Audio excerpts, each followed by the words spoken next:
Bonjour à tous, nous sommes mardi 6 décembre et on se retrouve pour cette nouvelle émission que j'ai décidé d'appeler Revue de marché sur l'indice allemand DAX 40. Donc, qu'est-ce qui va différencier cette nouvelle émission du grand débrief? C'est que le grand débrief était une émission principalement axée sur mes performances et sur les positions que je prenais. Et là, dans cette nouvelle émission de revue de marché, nous allons reprendre le marché européen de son ouverture le matin à 9 heures heure de Paris, on va dire au moins jusqu'à midi. Voilà, jusqu'à midi, heure de Paris. L'après-midi, on ne le traite pas. L'après-midi, c'est la séance européenne. Donc, après, on passera sur la nouvelle émission aussi que j'ai créée, qui sera revue de marché scalping sur les indices US. Mais ça, c'est une autre émission. Donc là, nous allons voir tout de suite comment ça s'est passé à l'ouverture des marchés européens. Donc je vous mets sur un graphique DAX 40 en une minute. Le voici.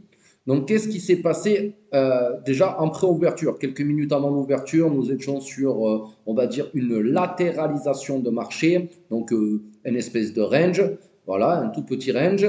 Ici, donc, nous commençons ici à l'ouverture, en cassure de ce range, on aurait pu essayer d'attraper une vente hein, juste ici. Et là, auquel cas, nous aurions pu faire une 13 points. Je tiens déjà à préciser hein, avant tout que cette revue de marché n'est pas une vidéo de formation. Donc, je ne vais pas vous tracer tous les niveaux. Pour ça, vous avez ma formation Scalper Pro. Vous l'avez vu là en début de vidéo. Je vous la remettrai à la fin de la vidéo. Donc, voilà, je ne ferai pas de formation, mais on peut voir déjà ce qu'on peut faire comme ça. Donc là, déjà, en cassure de ce range, nous avions déjà 13 points à faire à la baisse. Donc, c'était plutôt pas mal, juste ici. Ensuite, suite à cette baisse, grosse mèche, ici nous avons un doji et ça remonte. En cassure du range, donc là, de la résistance de ce range, nous aurions pu prendre aussi un achat. Et donc, de l'achat, on va dire jusqu'en haut de la mèche ici. Si on a un peu de chance et qu'on peut le sortir là-haut, nous avions un mouvement de 18 points à prendre ici. Après, nous avons une correction. Nous revenons chercher le haut du range ici, OK. Et après, nous revenons faire un nouveau plus haut. Donc, c'est OK. Ici, ben, pour ceux qui auraient pu faire une théorie de dos, vous auriez pu acheter en cas sur du dernier plus haut. Heureusement que j'ai dit que je ne faisais pas une formation, mais ça, je pense que ça va être compliqué pour moi de ne pas faire de formation en même temps que mes revues de marché. Voilà. Ensuite, ici, nous avions une structure de marché baissière où on aurait pu essayer de vendre le support des 14 432, donc qui correspond aussi à notre haut du range ici, et nous aurions pu faire jusqu'au support suivant. Là, nous aurions pu faire une quinzaine de points aussi.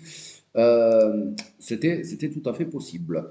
Ensuite, ici, nous avons un petit pullback, après ça redescend, et donc à la redescente, donc en cassure de ce support des 14 416, on aurait pu essayer de vendre et aller chercher.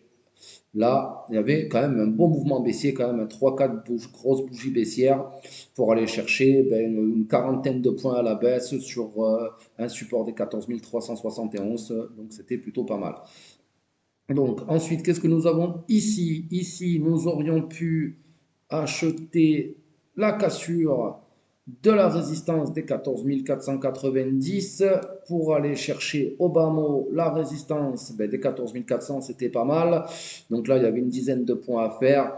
Après, à voir si on aurait pu tenir la position plus longtemps. Si vous ne mettez pas une TP au marché, on peut essayer de prendre toute la correction en tout cas et d'aller sortir notre position là par ici. Donc là, sur cette résistance aux alentours des 14 425, 20-25 par là, sur cette zone de marché, c'était plutôt pas mal. Donc il y avait une grosse trentaine de points à faire.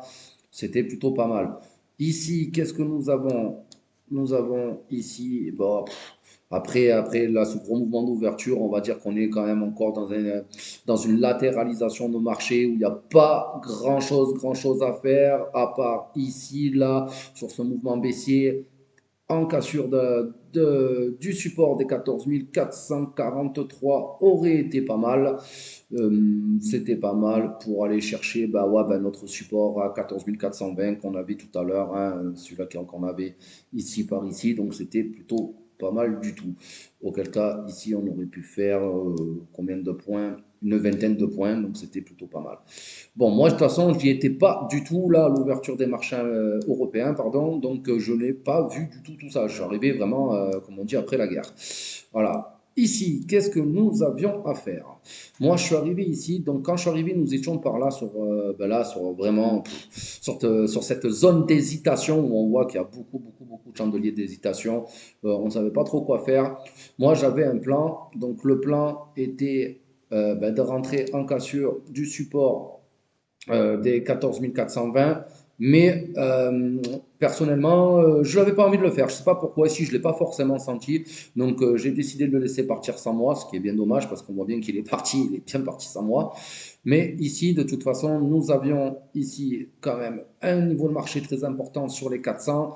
Et je me suis dit, attendons de voir un peu qu'est-ce qui va se passer sur les 400. Et quand j'ai vu qu'ici, à 402, nous étions remontés, ça a hésité et qu'on revenait tester les 400, ici, j'ai décidé ben, d'ouvrir une position vendeuse pour aller chercher le support des 490. C'est ça, juste ici.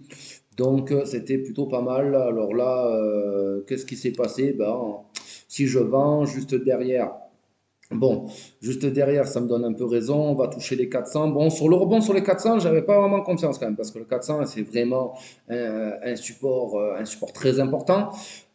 Donc, bon, ben après, j'étais revenu là à mon point d'entrée. Je me suis dit, est-ce que je sors ma position? Bon, j'avais un SL juste un petit peu au-dessus, là, sur une résistance pas trop loin, là, sur les 415. Donc, voilà, un petit SL. En plus, j'étais pas trop chargé en termes de lot, en termes d'investissement. Donc, la perte était largement plus que supportable. C'est pour ça que je me suis dit, je ne sors pas sur les 400 malgré les 5 points que j'avais à ce moment-là. J'ai dit, on va attendre parce que j'avais vraiment envie d'aller chercher ce niveau sur les 490. Donc, ça me fait une quinzaine de points à ce niveau-là.